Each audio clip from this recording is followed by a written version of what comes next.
Okay, so welcome everybody to this CESI webinar on decentralized energy systems. My name is David Jenkins. I'm from Heriot-Watt University and I'm a co-investigator on the CESI project. So today we've got two presentations. We've got Merlinda, Andoni and Valentin Robu from Heriot-Watt University. And they're going to be talking about some of their work on decentralized systems, microgrids and energy networks more generally. And then after that, we have Natalia Zografou-Barredo from Newcastle University, and she'll be talking about some of her PhD work in the same area. So I'll introduce them all properly before their presentations. So we're going to have 20-minute presentations. There'll be two 20-minute presentations run back to back, and then we'll have a short period right at the end of about 15 minutes or so, where you can ask questions to all the speakers on what we actually did. So first up, we have Merlinda and Valentin. So Merlinda is a research associate in the Smart Systems Group at Heriot-Watt. And her role in CESI relates to looking at the potential of blockchain technologies, multi-agent system modeling for local and decentralized energy networks. Last year, she published a really well-cited paper on blockchains. It's one of the most cited papers in Renewable and Sustainable Energy Reviews journal, which I recommend. And she's got a PhD from electrical engineering from Heriot-Watt and an MSc degree in renewable energy and distributed generation as well.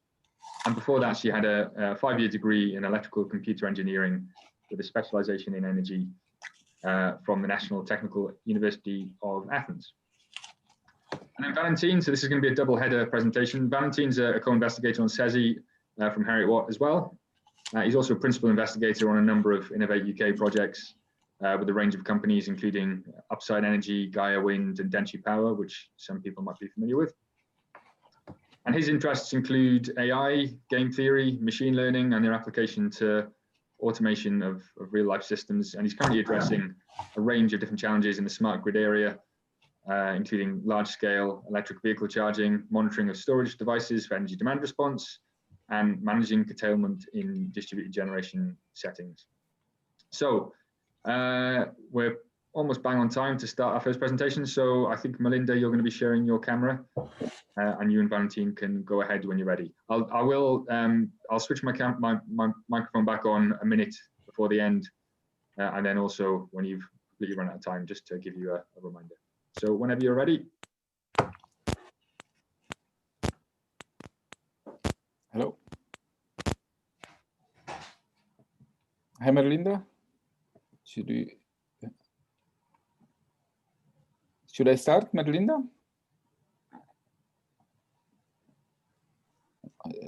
Yeah, we can see your slides, so I think she can. Okay. So thank you, Dave, for this introduction. So the way we agreed to do this presentation with Merlinda is that I would start and give the first few slides, and then Merlinda would talk most of the presentation about her model, her recent work on multi-agent system modeling that she did in CESI, and I'll briefly say a few words about another multi-agent model that we did with another PhD student, Sonam Norbu. So that's kind of how we plan to run this. And Merlinda has control of the slides, so hopefully she can hear us and kind of she can hear me and then kind of change the slides. Okay, so thank you for that kind introduction. So what we'll do in this talk is basically try to give an overview of what multi-agent systems are, why are they useful for modeling energy systems, and in particular looking at two models, one in more depth from Merlinda on why we need agents and how would we use multi-agent systems to model an energy system. So first of all, a bit about the background. So you can go a bit faster on this slide, Merlinda. We all, I think most people will be familiar with this. So our energy systems are changing, right? So there's lots of new concepts that are emerging. Prosumers, it's a word that wasn't there even a few years ago. By this, we mean consumers who have some amount of embedded generation, such as a rooftop PV, a home battery, an EV, maybe a heat pump, or so on. Then we talk about concepts like energy communities, communities of prosumers that operate in a collaborative way and try to optimize their energy resources within the community. Then we talk about smart local energy systems, which are energy where we try to do some local energy management before you interact with the main grid. So that's it's very related to this concept of energy community. So the main thing I'm trying to say here is that these systems are becoming increasingly decentralized. There's no longer a single utility company and transmission distribution company that supplies energy, and everybody else is a passive consumer, as it was even 20 years ago, right? Before the energy revolution or changes began to happen, right? So all of this has brought to the fore the need of new modeling tools to try to understand this kind of complex energy systems and new modeling paradigms. And one of these paradigms that we find quite promising, which comes from actually initially from the artificial intelligence community, who's been studying multi-agent systems since the 80s, actually the beginning of the 90s, is multi-agent systems. So what are multi-agent systems? So what are agents, right? At the broadest definition, they are computational entities that are situated in some environment and able to autonomously react to changes in that and to act to changes in that environment. So, okay, this definition is very, very broad, so it can include, well, almost anything, right? It can include people, it can include, companies and all of that. But actually, what we are talking about when we talk about agents, we are talking about software agents, which are ways to model the decisions of such agents acting and to simulate the decisions of agents acting in an environment. So what you see on the right-hand side of the slide is a common definition used for software agents. The definition proposed first by the so-called Woolridge and Jennings definition by some famous professors in computer science. Who are now in Oxford and Imperial. So they kind of said, a software agent has to have several properties. It has to have autonomy. It has to be able to react to signals it receives. It has to be proactive. So the software agent can actually take decisions by itself, reacting to the environment, and it has to have some social ability to interact with other agents. So this is like a very broad general definition. So how would we actually apply this to model an energy system, right? How would you apply software agents to do that? So software agents, for example, in our community energy model that I talked about in the previous slide, would encode the decisions of a prosumer, where each prosumer has its own preferences, has its about how to use energy, has its own information about its availability at home, what it wants, also about the potential trade-offs it's willing to accept between saving money, between saving its own comfort level, willingness to shift in response to price signals, willingness to be be more carbon friendly, reduce its carbon intensity, and then it will take decisions based on these signals in an autonomous way. So basically, we are modeling a piece of software that will model the decisions of such a prosumer, right? So when we're talking about the multi-agent system, we are talking about a collection of these agents. For example, a community of we model an energy community, say 100 or 200 software agents, where each of the software agents we encode it as taking some decisions based on a number of signals, such as prices, CO2 content, what other agents in the community are doing. That's also important, and they're taking these decisions in an autonomous way. Okay, so what does this actually buy us? So why would we do this? Why would we do multi-agent modeling? Well, if you do such a simulation, you can actually test through a principal simulation how such a complex system will behave, what kind of joint behavior, what kind of joint patterns of behavior emerges from the distributed local decision making of a number of agents. So this is very different than saying, okay, we optimize the community level. What should we do? The other way to do it, and this is the way that's often done in energy systems, is say, okay, we have this community, it has some resources, it has some number of solar panels, some batteries, some demand profiles, and you optimize what is the best thing for this community to do. Okay, you can do that, and we do that in our simulation as well as a benchmark, but actually this doesn't always reflect what's happening in the real community. Why not? Because first of all, the central optimizer does not have this information. I mean, how much are people willing to shift? How much, what is exactly their consumption profile? And then the way they take decisions may be, you know, self-interested or informed by their own preferences or private information. But with the multi-agent model, we can actually model scenarios of what would happen when you have this local decision-making, what would happen at this global level. So we can actually, basically through multi-agent systems, you can enable this shift from a centralized control perspective to studying what happens under more distributed and local control scenarios. So that's kind of, so for example, you are no longer asking what is the optimal thing for this community to do and how should we do it, but you're asking, if I give them this price signal, or if I give them this information about what their neighbors are doing, or this carbon intensity signal, what will happen? Well, we will first have to see what each of them decides to do, and then through simulation, we'll see what happens at the community level. So that's basically what multi-agent modeling can do for you in a nutshell in the setting. And we'll have two models where we describe this. So I leave Merlinda to take us with some of her work on a concrete multi-agent model. Thank you, Valentin. So I'm going to jump straight to the description of the model. So that is an operational model based on a prosumer-led energy community that is based on agent-based simulations that Valentin explained. So what we want to look at is we want to study implications of prosumer or end-user decision-making in how they operate and trade their energy assets, and what implication that has to aggregate behaviors in the local energy system.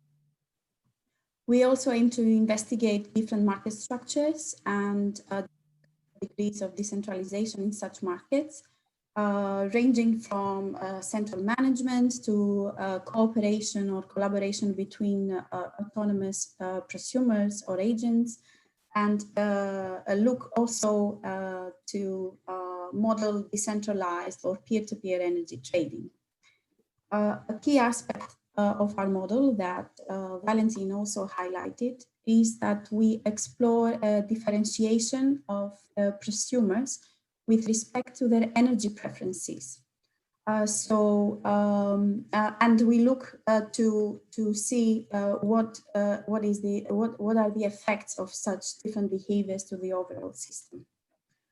Now, one of the first things to look at is to investigate kind of the feasibility for such local energy trading.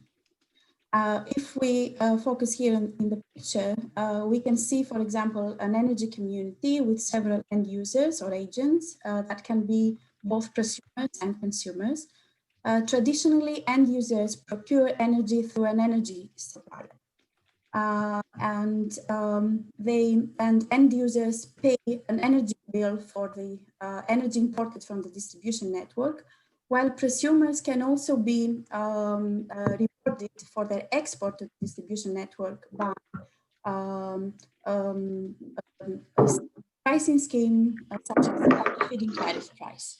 Now, we call this scenario business as usual, and you can see flows in black and the cash flows in this scenario in green. Now, given that the feed-in tariff prices are very low compared to the retail prices, and also in many countries, these kind of incentive schemes are being removed, We propose an alternative scheme where end users can trade their energy surplus with their peers within the local community through a coordinating agent, or that we call a community agent. Now, looking into comparing these two trading schemes, the business as usual and community trading, even if we look at a very simple example of a small energy community with 5 prosumers and 5 consumers shown here in the graph, we can see that the energy cost for each agent can significantly decrease when we think of local or community trading. Now, a key question that arises is how these benefits evolve as the community, the scale of the community increases, and most crucially, how this is distributed in the community, how the benefits are distributed in the community. Now, to investigate this question, we assumed an energy community of 100 end users, and we incrementally increased the prosumer rate, so the percentage of end users that become prosumers. And what we can see here is that the total energy bills for the agents can decrease with community trading. And we also show that the more agents join kind of the scheme as prosumers, then this benefit that the agents get diminishes. The other key question is how these benefits are distributed between the different groups of agents, so prosumers and consumers. And here in the second graph, you can see we have calculated kind of the energy bill, the average energy bill improvement per group for different prosumer penetration rates. And we can see that for low penetration up to approximately 25%, prosumers benefit more, but then their benefit diminishes as we increase this rate of adoption. And for larger rates, consumers are the group of agents that benefit the most from the local energy trading. Now, these results assume agents that do not have any flexible or dispatchable assets. But what is key to investigate in our case is how agents can, how the agents' demand patterns or profiles change when we think of community or local energy trading. So we have developed a distribution, we have developed a model for flexible agents that we will look into more detail here. So the agent is the prosumer or the consumer. They have generation. They may have generation, or they may, and also they have demand, which can be fixed or uncontrollable, or flexible demand. In addition, each agent is characterized by several parameters or preferences, and these preferences can come from kind of more individual values, more egoistic or hedonistic values that may refer, for example, to the agents caring and taking actions to maximize their profits, minimize their costs, or preserving their comfort or convenience. Or these preferences may relate to more altruistic values. So agents in that case care more about the environment or their peers. And all these different parameters define the utility function of each agent, and each agent executes an optimization process that aims to maximize this utility function. The utility, the decision variables in our optimization is essentially finding the optimal schedule of the flexible assets for each agent, according, of course, to their preferences. Now, there can be different schemes that we can organize these, such as, for example, first agents can individually optimize according to their own generation only. And then if there is any remainder of the flexible assets, or if there is any energy surplus, then this is offered to the community. Or we can have a kind of more centralized approach where a community agent coordinates all flexibility available in this community and broadcasts the desired schedules to the agents. Now, a little bit on the optimization. It is a mixed integer linear programming formulation of the day ahead kind of schedule. And as I said, the objective function of this optimization depends on the preferences of the agent and can be and is related to reducing the energy bill or minimizing the comfort loss, the carbon intensity, or even maximizing the community trading value for the agents that are kind of altruistic. And the way we treat flexible demand in our model is that flexible demand is considered as a task with a desired time slot for being allocated. However, when we shift this flexible demand to a different time slot, then the agent incurs a penalty that is modeled by an individual comfort loss parameter in our model. Now we have used this type of models to explore different case studies, and we have applied them in different energy communities.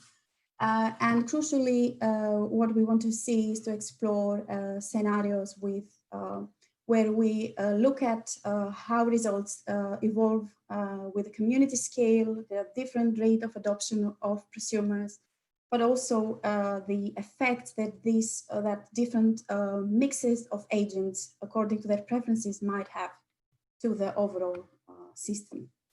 And we have also identified several challenges that relate to kind of following a decentralized or centralized approaches, such as, for example, with a centralized approach, we can kind of guarantee that the social welfare of the community is going to be maximized. However, agents may not be willing to give control to a coordinating agent.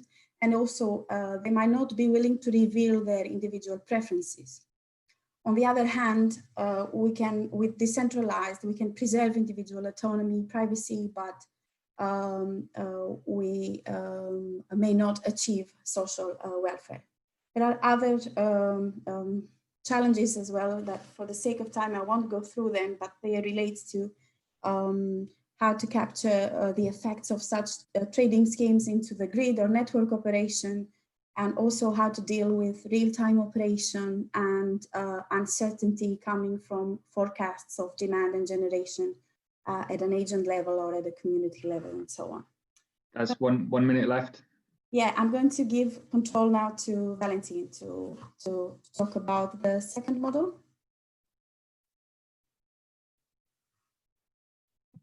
You're muted, Valentin. Yeah, I'll try to do that in a couple of minutes. So maybe, Merlinda, can you jump to slide 14? So that's, so not this one, the next one is actually just as similar.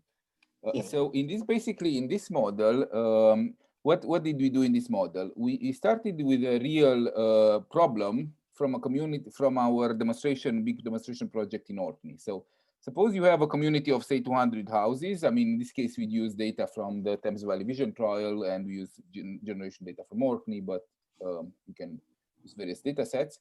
And the question is, should these houses invest individually in their own local generation and individual battery capacity, or should they invest in a big community battery, right? Or should they invest at all in generation and battery, right? So here you can see three settings from this trial, right? So clearly you can see that the annual bill of this community goes down quite significantly if they invest in renewable assets and batteries. And the best scenario is if they invest in a joint asset, right? In a joint battery and joint generation capacity, right? So that's they pay the least, right? So the annual bill is only 59,000 for this 1,000. Now, okay, so you can say this is already a very nice result because we use real battery degradation curves, we use real data.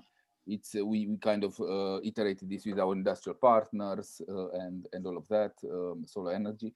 But it's not the whole answer, right? So that's what I'm trying to say. That's one key thing to say here, because It's one thing to say, okay, this is the best answer for the community as a whole to invest in the joint generation asset and in the joint battery. But how do we divide these gains? Because if you don't have a good redistribution scheme in this setting, what can happen is that you can show the whole slide, Merlinda. Maybe it's just easy. What can happen? What can happen is that some consumers in the, it's better as a whole for the whole community, but actually some consumers in the community are better off investing in their own battery or not participating in the community scheme at all. And for this reason, the way you redistribute costs and profits is very important. So for example, this actually happens in real communities. Sometimes very small consumers don't benefit because the big consumers actually benefit a lot from the community energy scheme. So how do we make it fair?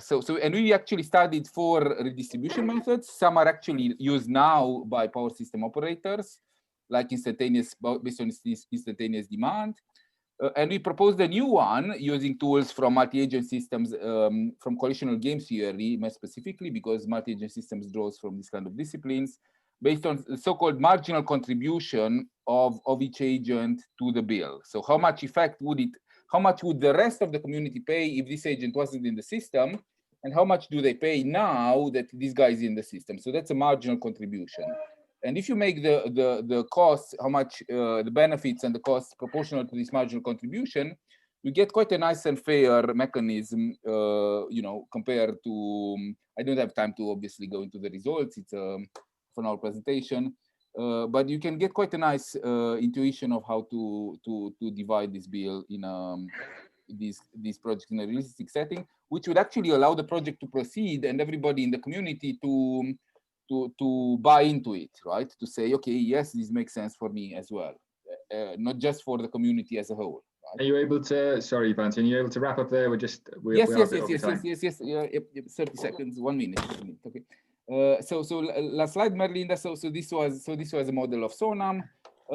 So that's kind of future work. So future work for Sonam's model is integrating grid constraints. So far we haven't really considered what happens with voltage excursions, power flow constraints, and all of that. So bringing some more electrical engineering parts into the model, which we are doing thanks to the expertise of Benoit.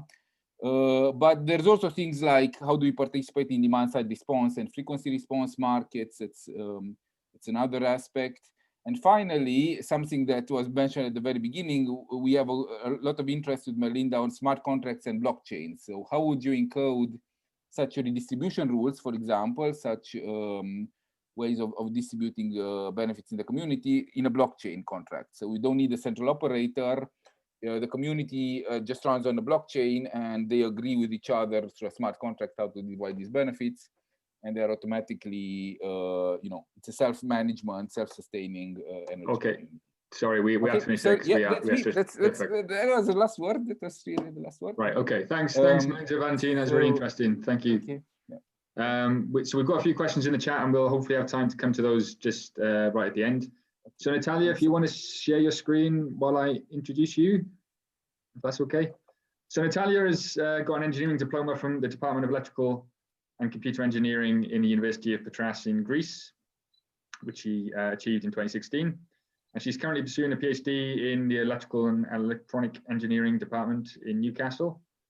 And her research interests include distribution network operation, active network management, microgrid operation, and the mathematical optimization of those systems. And she was also the recipient in 2016 of the IEEE Greece Power and Energy Society Powered Award at a workshop on power engineering dissertations. So Natalia, over to you, and usual rules, 20 minutes, and I'll turn my mic on when you're 1 minute from the end.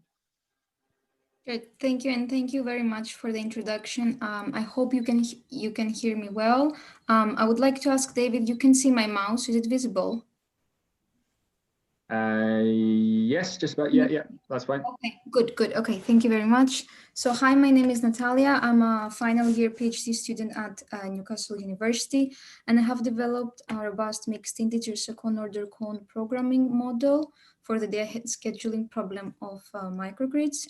So today we will see a presentation which focuses on the resilience-driven application of this model of the publication below that I have done with Haris, Ilias, Pete, Sarah, and Phil. My main supervisors are Haris and Sarah from Newcastle University.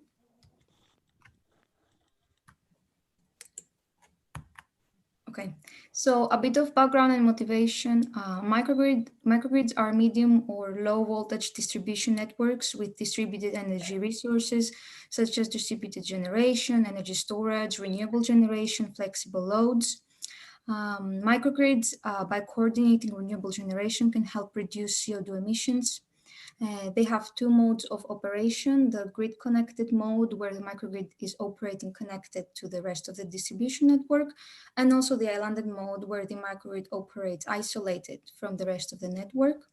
They can also help increase power system resilience by minimizing the probability of load shedding when a rare event occurs or else a high impact low probability event occurs, for example, due to a scheduled interruption like an upstream maintenance or a foreseeable natural disaster such as a hurricane.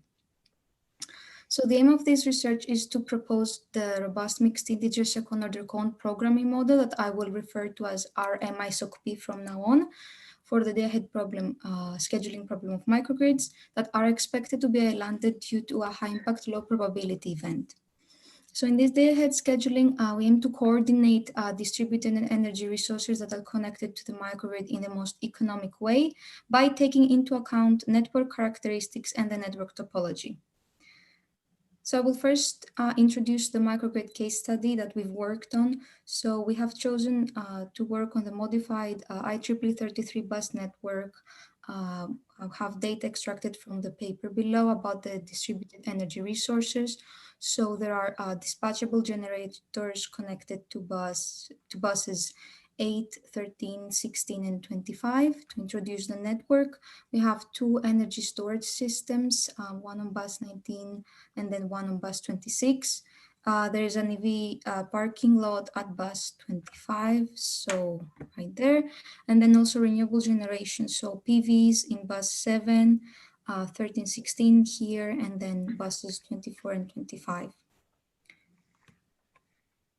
So in terms of the methodology, the RMISOCP model inputs and outputs. So in terms of the inputs, the data are network parameters, generator characteristics, data that have to do with energy storage and EVs, and also some parameters that are uncertain, such as market price, demand, renewable generation, EV in our case, and also the time and the duration of the landing event. And finally, a parameter that is called budget of uncertainty and is related to the uncertainty modeling that we have used, which is robust optimization according to the 14 reference below. That we will talk, I will discuss about this a bit later in the presentation. So the RMISOCP model, going to the blue part of the slide in the middle, has the main objective of minimizing the microgrid operational cost. The microgrid operational cost includes the unit commitment cost, DG cost, dispatchable generator cost, startup shutdown, load shedding cost, and also the cost to import power from the main grid. So two, if I can call them building blocks of this model, is the modeling of the power flow equations according to the reference below, and also the modeling of the robust optimization approach in order to model parameter uncertainty. And the outputs of the model we're interested in is the day-ahead schedules of the dispatchable generation, of the energy storage system, of the EV parking lot, and also the main grid, the power that is imported from the main grid. There are also other outputs that the optimization model, of course, has, but we're interested in the schedule since we're doing the head scheduling. So the computational experiments are basically divided in two sets. The one set focuses on the first, as I said, building block, which has to do with the power flow modeling, and the second set has to do with the uncertainty modeling. We will first see regarding the first set of experiments. So the aim of these experiments is to demonstrate the impact that accuracy in power flow modeling has on the scheduling decisions. And this is why, in order to do this, we have performed a comparative study between two models that none of these models in these sets has assumed uncertainty in order to focus only in the power flow model. So the RMSOP model uses the power flow formulations that we said, and then the comparative model, which we have named COMP, as we're comparing ourselves to this model, it uses a piecewise linear power flow model according to the reference below, which is also a microgrid scheduling paper for resilience-driven applications. So in terms, moving to the results and discussion, between the two models, the first thing that we can see is that the cost of the RMSOP is higher than the COMP model.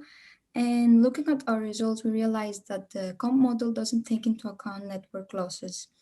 And this basically, as we have an islanding event occurring between these 3 hours, the RMSOP resulted in more load shedding, which is very expensive, and therefore we can see that the RMSOP model is much more expensive than the COMP model.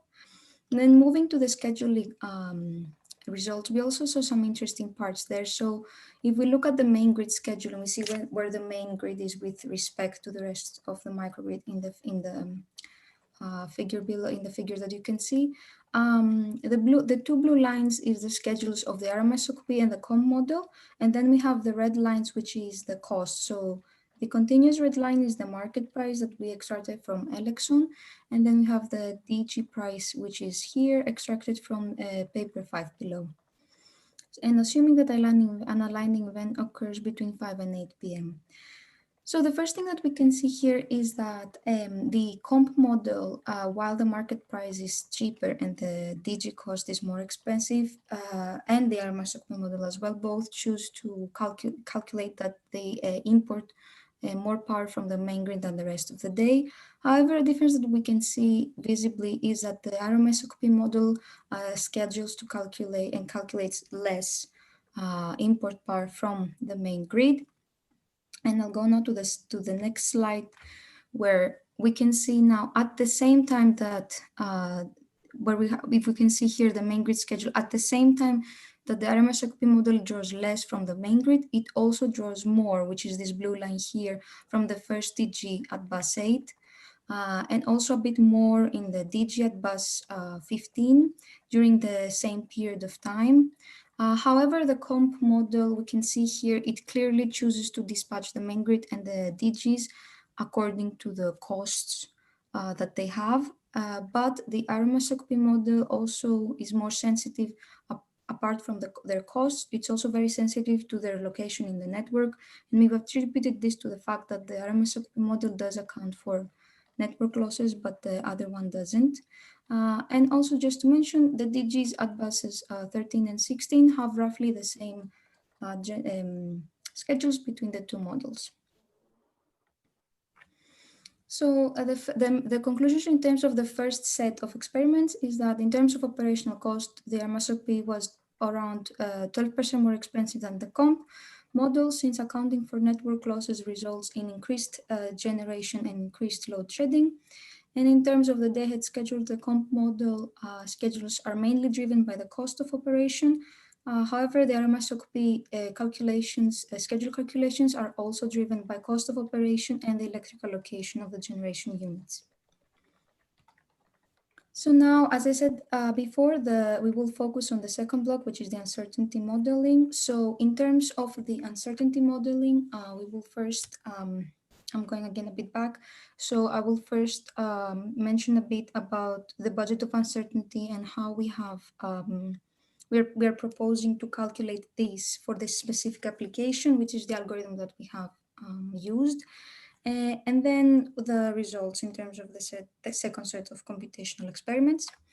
So first of all, the budget of uncertainty is a parameter that allows the microgrid operator to control the trade-off between tolerance of uncertainty and model performance.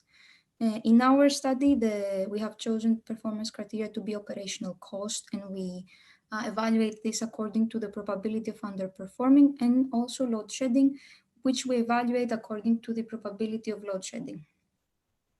So if, for example, the RMSOP model has a result of 10 pounds, the probability of underperforming shows what's the probability that tomorrow, from today for tomorrow, day ahead, because we do the day ahead scheduling, what's the probability that the cost will, in the actual operation, will exceed these 10 pounds. And respectively, for the load shedding, if the RMSOP model calculates that the load shedding, for example, is 1 megawatt hour from today for tomorrow, what's the probability that tomorrow the load shedding will be more than that? And also to mention that the budgets of uncertainty take value within an interval according to the formulation of the problem. So for example, for the market price, they take values from 0 until 144, and they are continuous values. So now, following this logic, that what's the probability that the RMSOP model will calculate a cost and a load shedding level that will basically tomorrow be less or more in the real time, we have made this algorithm where in the beginning, we take within the interval of the budget of uncertainty, we take different values for the budgets of uncertainty. And for each of these, we run the RMSOP model and we extract the cost and the load shedding for each of these budgets of uncertainty. So this is an input to the algorithm.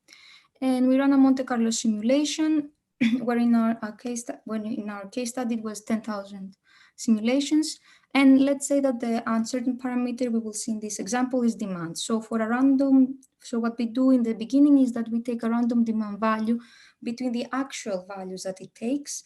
So if we have, for example, 10 minus plus minus 10% demand uncertainty, we will take a demand value between the interval that we can see there.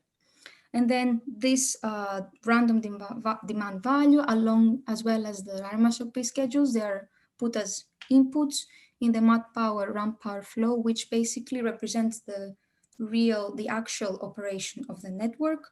And we calculate and see, we save the math power cost and the math power load shedding, and we check, is the RMSOP cost less than the math power?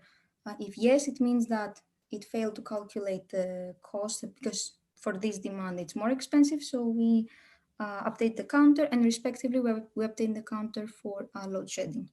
So when the maximum iterations finish, then we calculate the probability of underperforming and the probability of load shedding by making this NPOU divided by counter max and NPLS divided by counter max. So until now, what we have seen is what is the budget of uncertainty in terms of the second set of experiments, and how have we proposed to calculate this according to this application. In the second set of experiments, the aim is to study the effects of adjusting the budget of uncertainty to achieve reductions in operational cost while minimizing the probability of load shedding. And what we compare here is basically what the microgrid operator would do, which is if they didn't have the budget of uncertainty choice, which is they would go with a fully robust case versus a choice which is more moderate, so it's adjusting the budget of uncertainty. So if the microgrid operator was to go for the fully robust case, going to the results and discussion section in this table here, in the POU table, if they wanted a probability of underperforming of 0%, then the microgrid operator would choose all the gammas in the maximum values. I have to mention that these tables are for budget. The gammas are the budgets of uncertainty, first of all, and second of all, that the gamma M is the budget of uncertainty for market price. This is the gamma RG is the budget of uncertainty for renewable generation, and we have set this to their maximum values as we noticed that they don't play they didn't make such a difference in the cost of operation of our specific case study. So we chose to be fully robust against these two uncertain parameters. And here in these tables and in the next tables, we are adjusting the budgets of uncertainty for demand and islanding. So going again to what I was explaining, if the microgrid operator wants to, for example, run the fully robust case and have 0% probability of underperforming, the cost of operation would be £16,551. However, they are also presented with a variety of options where they could also choose a probability of underperforming 0% according to our calculations for a lower day-ahead operational cost. And also, if we go to the load shedding levels at the same time for a probability of load shedding of 0%, and load shedding level, then the load shedding level we calculated would be 5.89 megawatt hours. However, the microgrid operator is also presented with a choice of having 0% probability of load shedding for 2.13 megawatt hours load shedding. So this is the second set of experiments where basically we saw the results for the uncertainty modeling that we have used, and also the algorithm that we have proposed in order that we have adjusted and, if I can say, personalized in this in the day-ahead scheduling of microgrids in order to for the RMS-OCP model. So in total, the main conclusions in terms of the second set of experiments is that we saw an almost 20% reduction in the day-ahead operational cost compared to a fully robust schedule, and also around 50% lower load shedding where we compare the RMS-OCP to a fully robust schedule, while it has a 0% probability of shedding more loads during the actual operation. So in this presentation, we saw a resilience-driven application of the RMS-OCP model. We're currently working on the RMS-OCP model also on other applications like higher penetration of renewable generation. And this presentation focused on the effects of modeling of accuracy of power flow equations on scheduling decisions, as well as the effects of adjusting the budget of uncertainty in order to achieve reductions in the operational cost while minimizing the probability of load shedding, which is important for the resilience operation. Thank you very much. Thanks very much, Natalia. That was really interesting. So I can see there's been a lot of questions in the chat, and thanks to Merlinda and Valentin for dealing with those, dealing with some of those questions. I think just on Merlinda and Valentin's work, the issue of comfort came up a couple of times, and that was going to be one of my questions as well. So Merlinda, you've explained how you can, I guess, look at compromises on comfort and how that provides you with more flexibility in your model in terms of sort of kilowatt hours. I think maybe the question as well, though, is how are you actually defining that comfort? Because comfort's quite a loaded term in building science, and you know how you define that in terms of what parameters you use on that side of it. So how are you defining that comfort? How does your model know that comfort is being flexed beyond an acceptable threshold? I'll let Merlinda answer that one. Yeah. So so the approach that we have taken to the kind of flexible assets, it's a more general one. So as I said, we consider flexible assets as tasks, and the idea behind this parameter of the comfort loss is that this is measured in kind of pounds per kilowatt hour, let's say, when the flexible asset, each asset or each task has a desired, as I said, or a desired time slot that it should be scheduled, and that doesn't consider any shifting around of this flexible demand. When we shift the flexible demand in time, either we bring it forward in time or we push that back in the day, then this cost parameter increases, and the bigger the distance, the bigger the comfort loss. So it is not exactly thermal comfort loss, or not a strict kind of definition like the one you described, Dave. Okay, so it's basically, let me just jump in there. It's basically a function of the difference in time between the time you'd like to usually consume it. If you don't have any incentives, you consume it, you run your load at a certain time, and how much you are asked to shift it either backwards or forwards. There is a increasing function of that, and that's a loss of comfort, right? So. And obviously there is a limit. I mean, you can say that the function becomes infinite after a certain point. If you're no longer willing to shift beyond 2 hours, then your loss comfort is infinite beyond 2 hours. So you're not going to shift it beyond 2 hours, right? So, but you can say, you know, if I shift it by 1 hour, I have a certain loss of comfort. If I shift it for 2 hours, I have another loss of comfort.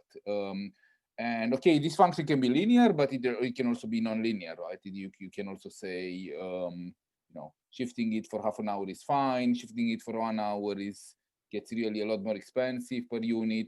Shifting for 2 hours is really very expensive, and beyond 2 hours is really very expensive. So you can actually specify this comfort loss to be very high, and that just means that just tells your scheduling algorithm the scheduling algorithm will never select that, because if it's very high, if the comfort loss becomes very high, then those schedules will never be selected, because it's just, they're not going to be selected. So, yeah, so now of course, how you actually map this function to human preferences, I mean, how you extract this comfort loss function from human preferences is something that's very interesting, and that we don't have a good handle on.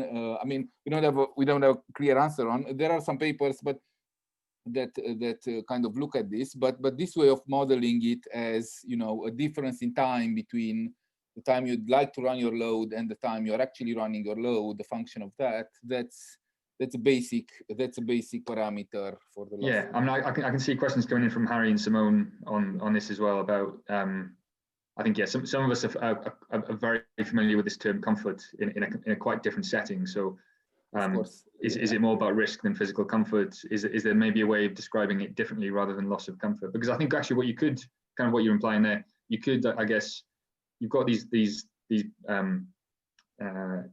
functions that you describe as you move away from this kind of central value, and what you're describing as comfort loss increases, but you could, I guess, potentially imply physical descriptions of comfort that we use in building modeling and try and use that as your boundaries within the functions you're describing. So you could apply a rule that says, because of, I mean, what I would deem to be the term comfort, because of that understanding of comfort and thermal lag of buildings and thermal response of humans, you can't have that moving away from the central value. You can't do that beyond a certain point, because you then exceed physical definitions of comfort, not this kind of more abstract definition of comfort. So our function. So first of all, I think there is a whole topic to explore, how it maps to the comfort in building modeling. So that's one thing. And I think the way we model functions could actually have hard physics. You know, you could have model hard physical limits in this function in some ways by setting the parameters in this function. Okay. So that's a whole discussion to be had. And I also agree with the point that Simone raises in the chat that indeed, if you are trying to sell this to a real community like Orkney or whatever, loss of comfort may not be the best way to sell it, right? You might, asking them how much flexibility they were willing to provide, you know. So there's a whole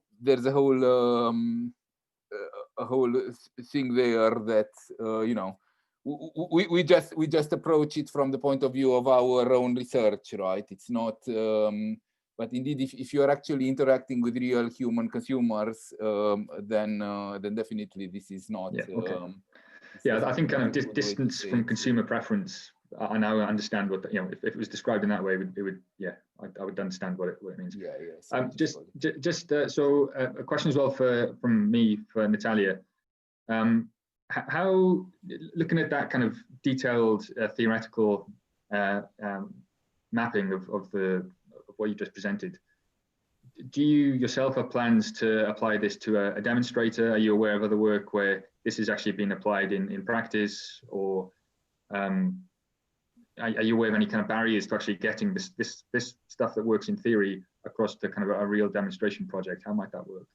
So the question. So I'm currently, as I said, because I'm trying to also apply it for a case where there's a high penetration of renewables. This case study is a microgrid that has very widely been used, and even the position of the DGs, just in order to take a more standard case study, if I can mention.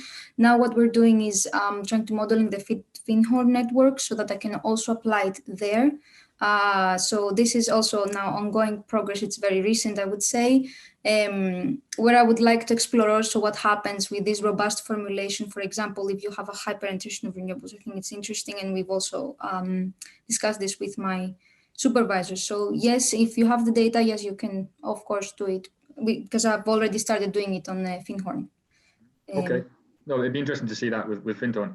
I mean, there's also the Prospering for Energy Revolution, the PIFA demonstration projects funded by Innovate UK, and a lot of what you're saying, I think would map quite nicely onto some of the challenges of those projects with real demonstrators, real assets, real bits of kit, working out the most optimal control algorithms to actually get these running across communities. It would be interesting to see whether that could kind of map across. And also to mention, that you're saying this, I've also used modified data from the CLNR project for the demands, and also I've extracted PV generation from the Urban Sciences building in the Newcastle Helix, that again we've modified accordingly for the network, just to have a representation of a load and a PV. Yeah, just to mention also this, I forgot to say it before. Okay, no, that's great. Yeah, so I also had a question for Natalia at some point, but I mean, I can go. You are running the question order. No, you go, Valentin. You go. Yeah. You've not listened to my timings yet, so there's no point pretending to listen to me now. Just go for it. Okay, sorry. So in your model, Natalia, you had this. You have a probability of underperforming and you have a probability of load shedding. So if I'm a grid operator, can I say I give more? Can I have a trade-off where I say I give more weight to avoiding load shedding, or I give more weight to underperforming because it's really expensive for me to put up, backup generation? So thanks, Valentin, for the question. Thank you. Yes, actually, now that I'm thinking about it, for example, what you would do if you told me, for example, I'm an operator and I'm not interested in the cost for any reason, I'm only interested in the load shedding. What I would tell you is that then in the algorithm that we have used to calculate these values, you would only save the load shedding and basically calculate the load shedding. And then in the end, you could adjust. And again, for example, I could show you tables that have to do only with the load shedding, not with the costs. So then you can only choose according to that. However, for example, in our case, which again, as Dave said, it would be interesting to see what would happen in an actual network. We saw that the probability of underperforming and the probability of load shedding, in order for them to be very small, it was very close. It was almost, I think it was the same budget of uncertainty. So it would be interesting to see that potentially if you chose very low probability of load shedding, it could be that it's also close to a very good cost. Mm-hmm. Yeah, so it's interesting actually how this trade-off works in a practical setting. Yeah, and I guess also it depends on the network. I would say definitely practical network. Yeah, I can't say this is always like this. It would be wrong. Very nice. Yeah, great.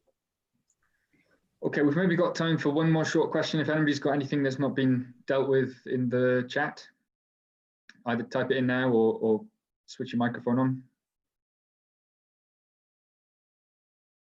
If I don't hear any noise, I assume that everyone is satisfied and everything's understood. Hi, maybe if there's time, I would like to go for one quick question. And my question is for Natalia. Your presentation is very interesting.